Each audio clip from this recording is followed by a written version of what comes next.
صدر پوتن کی مغربی ملکوں کے بارے میں یہ تقریر حالیہ برسوں میں متنازع ترین قرار دی جا رہی ہے۔ تقریر میں صدر پوتن نے امریکہ روس جوہری معاہدے کی منسوخی کے اعتبار سے بھی امریکہ پر نکتہ چینی کی ہے۔ پوتن نے امریکی قیادت کو خبردار کیا کہ وہ یورپ میں درمیانے فاصلے تک مار کرنے والے جوہری میزائلوں کی تنصیب سے باز رہے۔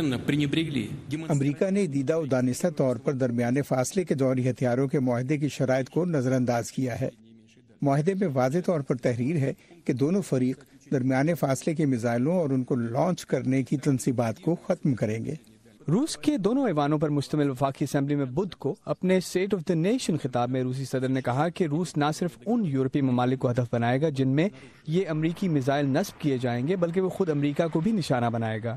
روس اس بات پر مجبور ہوگا کہ وہ ایسے ہتھیار تیار کرے اور انہیں نصب کرے جو نہ صرف ہمارے لیے خطرہ بننے والے امریکی میزائلوں کی میزبانی کرنے والے ممالک کے خلاف استعمال ہو سکیں، بلکہ ان جگہوں کو بھی نشانہ بنا سکیں جہاں اس طرح کے فیصلے کیے جا رہے ہیں۔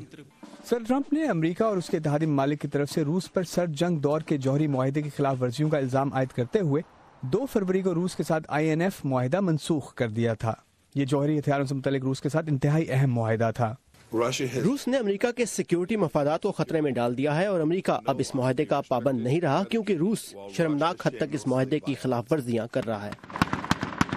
امریکہ نے روس کو INF معاہدے پر مکمل انداز میں عمل درآمد کرنے کے لیے 6 ماہ کی مہلت دی ہے، جس کے بعد یہ معاہدہ 2 اگست کو ختم ہو جائے گا۔